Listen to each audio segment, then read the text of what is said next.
नमस्कार प्रेक्षकांनो. लग्नानंतर होईलच प्रेम या मालिकेच्या येणाऱ्या भागामध्ये जबरदस्त असा ट्विस्ट येणार आहे. तर प्रेक्षकांनो, येणाऱ्या भागामध्ये इथे पारसोबत लग्नाचा घाट घालणाऱ्या वसू आणि रम्याला काव्याने कायद्याने धडा शिकवलेला असतो आणि त्याचबरोबर प्रेक्षकांनो, काव्याने व्हिडिओ व्हायरल करणाऱ्या वसूवरती अब्रू नुकसानीचा दावा ठोकत तिची रवानगी जेलमध्ये केलेली असते आणि त्याचबरोबर तिला चांगला धडा शिकवलेला असतो. तर प्रेक्षकांनो, येणाऱ्या भागामध्ये काव्या कशा पद्धतीने रम्या आणि वसूला त्यांची जागा दाखवून देते, कशा पद्धतीने ती आपलं लग्न वाचवण्याचा प्रयत्न करते, हे आपण आता सविस्तरपणे बघूया. प्रेक्षकांनो, आपण बघितलं, काव्या पार्थ असू दे किंवा नंदिनी आणि जीवा यांच्या आयुष्यामध्ये खूप मोठं वादळ आलेलं आहे. प्रेक्षकांनो, इथे आता पार्थ आणि नंदिनीला कळलंय की लग्नाच्या आधीपासूनच जीवा आणि काव्याचं एकमेकांवरती प्रेम होतं, पण आता त्यांचं एका वेगवेगळ्या व्यक्तीबरोबर लग्न झालंय आणि ते त्यांच्या बरोबर आपलं लग्न हे टिकवण्याचा प्रयत्न करतायत. पण प्रेक्षकांनो, रम्या आणि वसूमुळे अचानकपणे ही गोष्ट त्यांच्या समोर आली आणि त्यामुळे त्यांना खूप मोठा धक्का बसला आणि त्या धक्क्यातून ते आता सावरत नाही आहेत. पण प्रेक्षकांनो, काव्य आणि जीवा दोघेही आता ठरवतात, काहीही झालं तरीसुद्धा आपण आपली लग्न टिकवायची आणि त्यासाठी आता दोघेजणं खूप जास्त प्रयत्न करणार असतात. आणि प्रेक्षकांनो, नंदिनी आता जीवावरती इतकी चिडली की ती घरच सोडून गेले. त्यानंतर इथे पारसुद्धा इतका चिडलाय, तो आता काव्याला म्हणतो की तुम्ही जर घर सोडून गेला नाहीत तर मी घरातून बाहेर निघून जाईन. तेव्हा काव्यासुद्धा आता पार्थला खूपच जास्त चिडलेलं बघून तीसुद्धा समजवायला जात नाही, तीसुद्धा घरातून निघून जाते. त्यानंतर इथे नंदिनीला तर खूपच जास्त धक्का बसलाय.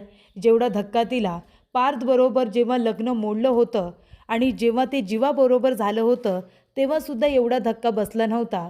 तेव्हा तर ती आपलं लग्न सावरण्यामध्ये इतकी बिझी झालेली असते की ती दुसऱ्या कुठल्या गोष्टींकडे लक्षच देत नाही. पण आता इथे जेव्हा तिला कळलंय की आता काव्य आणि जीवाचं एकमेकांवरती प्रेम होतं, तेव्हा मात्र ती भयंकर चिडले आणि ती आता काव्याचा तर राग करतेच आहे, जीवाचा सुद्धा खूप राग करते आणि ती सरळ आता आपल्या वडिलांबरोबर घरी निघून जाते.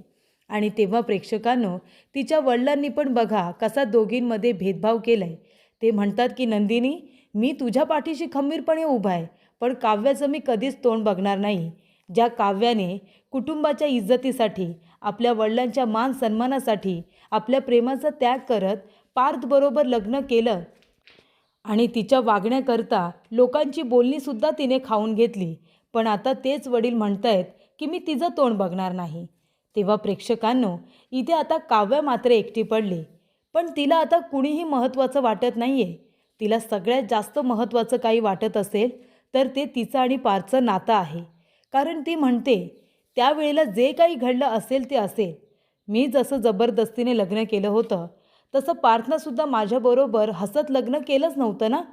त्यांनीसुद्धा जबरदस्तीनेच केलं होतं आपल्या कुटुंबासाठी. पण तरीसुद्धा त्यांनी ते निभावलं, माझ्यावरती भरभरून प्रेम केलं आणि शेवटीला त्यांच्यावरती प्रेम करण्यासाठी मला भाग पाडलं. इतके पार्थ चांगले आहेत, त्यामुळे काहीही झालं तरीसुद्धा पार्थला मी माझ्या आयुष्यातून जाऊ देणार नाही आणि त्यांना ज्या गोष्टीचा राग आला आहे त्यांना मी पटवून देईन की ती गोष्ट आता उरलेलीच नाही आहे. मी कोरी पाटी होऊन तुमच्याकडे आले होते आणि मी आता तशीच आहे. तेव्हा प्रेक्षकांनो, काव्याने ठरवलंय, पारचा राग थंड झाल्यानंतर मी आता त्यांच्याकडे परत जाणार. पण इथे रम्या आणि वसू मात्र आता घडलेल्या गोष्टीचा स्वतःसाठी फायदा करून घेत आहेत. इथे आता वसू म्हणत असते, रम्या बघितलंस ना, शेवटीला तुझ्या आईने करून दाखवलं. म्हणाले होते ना, थोडासा धीर धर, पार्थ तुझा आहे आणि तो तुझ्याकडे परत येणार. आता ही तुझ्याकडे सुवर्ण संधी आहे पार्थला तुझ्या बाजूने वळवायची. आता पार्थ दुखावला गेलाय, त्याच्यामुळे त्याला पुन्हा एकदा तुझ्या प्रेमामध्ये अडकव आणि त्याला जाणीव करून दे की तूच फक्त त्याचा विचार करतेस, तू आहेस जी फक्त त्याच्यासाठी जगतेस. आणि मग त्याला हळूहळू तुझ्याबरोबर लग्नासाठी सुद्धा तयार कर, असं इकडे आता वसूने सांगितलेलं असतं. रम्या आता एक संधीसुद्धा सोडत नसते प्रेक्षकांनो. रम्या आता परिपूर्ण या संधीचा फायदा उचलते आणि पार्थबरोबर जास्तीत जास्त वेळ घालवते. पार्थने इथे स्वतःला रूममध्ये कोंडून ठेवलेलं असतं, पण खूप उशीर झाल्यानंतर इथे आता स्वतःच्या आईच्या सांगण्यावरून, मानिनीच्या सांगण्यावरून, रम्याच्या सांगण्यावरून पार्थने दरवाजा उघडलेला असतो. आणि त्यानंतर रम्या म्हणते की पार्थ, चल, तुला या सगळ्यातून आता बाहेर तर पडावंच लागेल. आपण कुठेतरी आता थोडा वेळ बाहेर जाऊया का? लाँग ड्राईव्हला जाऊया. इथून बाहेर पडल्यानंतर कदाचित तुला थोडंसं बरं वाटेल. तेव्हा प्रेक्षकांनो, रम्या आता पार्थची इच्छा नसताना त्याला बळनेच ती आपल्याबरोबर बाहेर घेऊन गेलेली असते. आणि तेव्हा प्रेक्षकांनो, इथे आता पार्थ तिला विचारतो की रम्या, तुझं अजूनही माझ्यावरती प्रेम आहे का? रम्या म्हणते, हो पार्थ, माझं तुझ्यावरती खूप प्रेम आहे. तेव्हा पार्थ म्हणतो, कसं काय असू शकतं?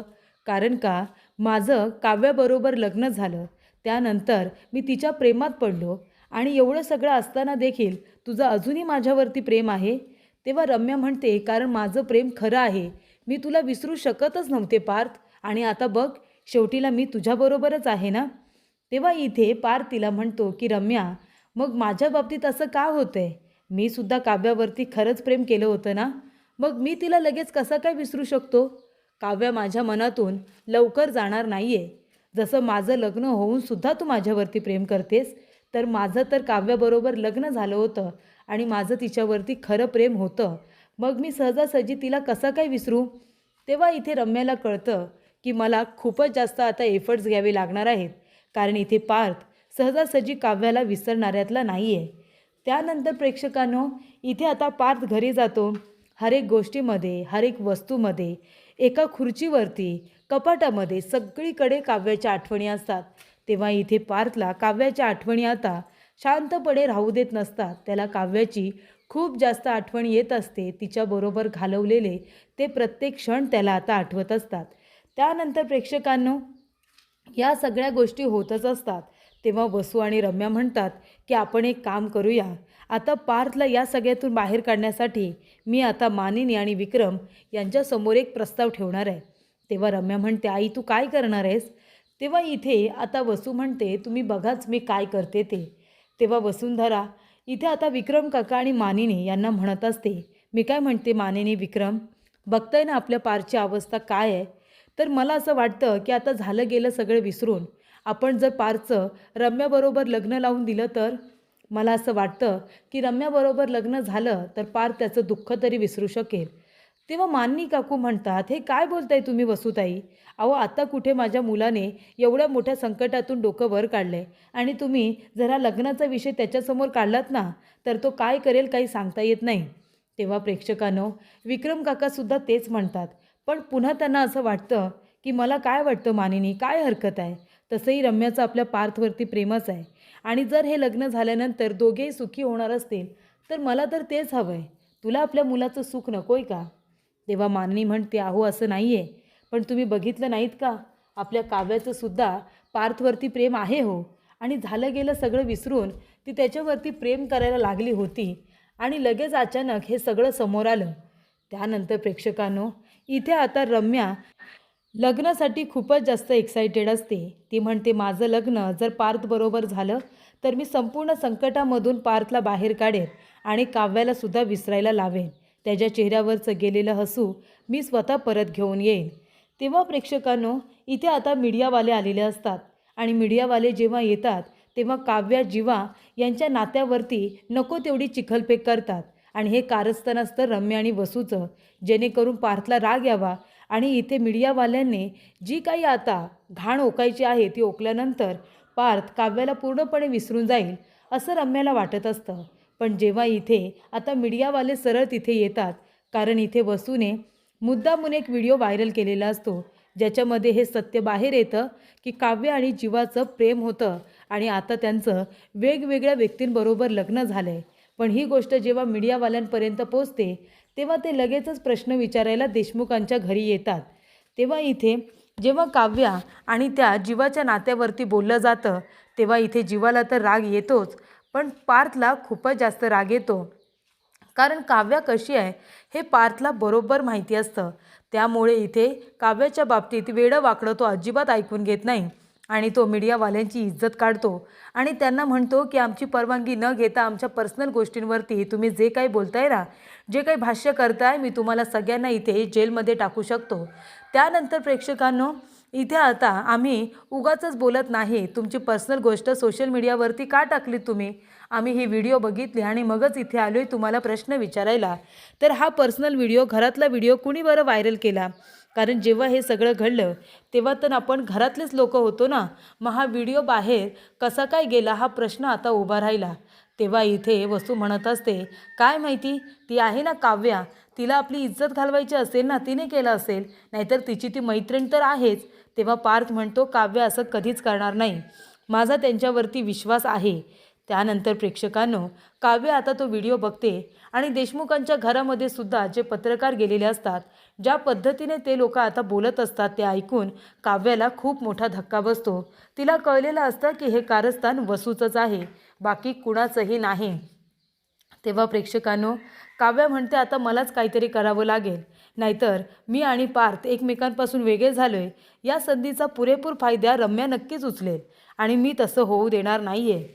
तेव्हा प्रेक्षकांनो, इथे आता रम्या बोलून जाते की माझं आणि पार्थचं लवकरच लग्न होणार आहे.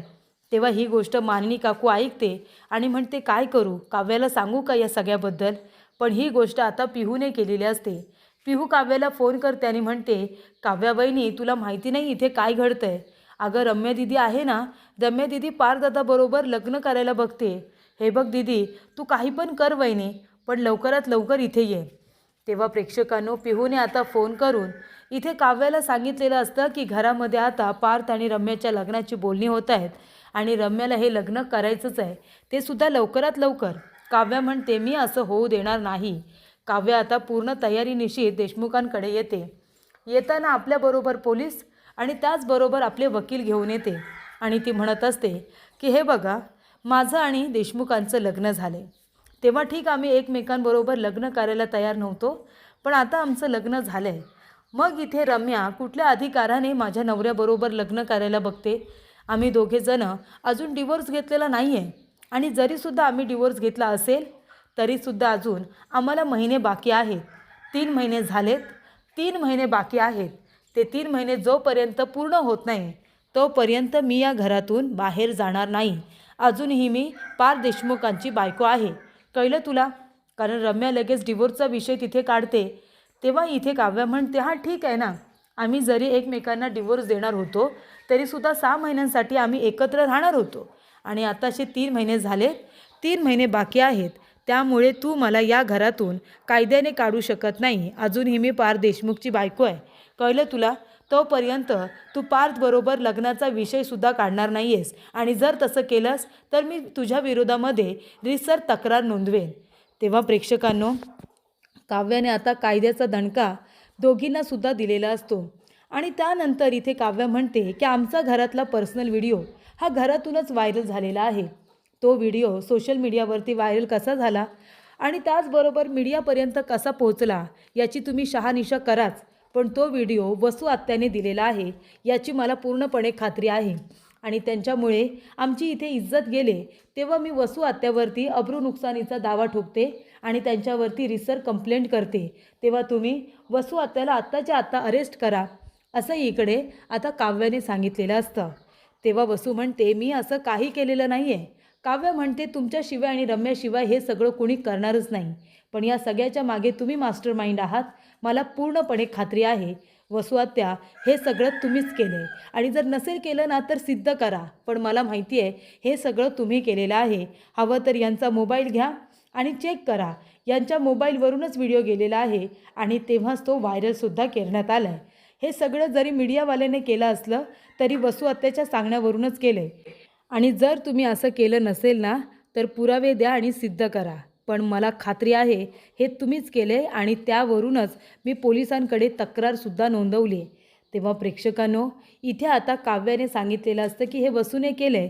तिचा मोबाईल वगैरे चेक केल्यानंतर व्हिडिओ तर तिच्या मोबाईलवरूनच पाठवण्यात आलेला असतो आणि ही गोष्ट पिहूने सुद्धा सांगितलेली असते. तेव्हा प्रेक्षकांनो, अब्रू नुकसानीचा दावा ठोकत इथे काव्याने वसूला कायद्याने आता जेलमध्ये पाठवलेलं असतं. तसंच रम्या जे काही पार्थबरोबर लग्न करण्याचा प्रयत्न करत असते, तिने सुद्धा रम्याने मुद्दामून त्यांच्या डिवोर्सचा विषय आणलेला असतो. तेव्हा इथे काव्या तिला म्हणते की डिवोर्स जरी होणार असेल, 3 महिने अजून बाकी आहेत. कारण 6 महिने आम्हाला एकत्र राहायला सांगितलं होतं. 3 महिने झालेत. आता हे 3 महिने माझ्यासाठी आहेत. या 3 महिन्यांमध्ये मी पार्थ देशमुख यांना सिद्ध करून दाखवेन की माझं त्यांच्यावरती किती जास्त प्रेम आहे. अशा रीतीने प्रेक्षकांनो, काव्याने आता कायद्याने वसू रम्याला धडा शिकवलेला असतो आणि वसूची रवानगी जेलमध्ये केलेली असते.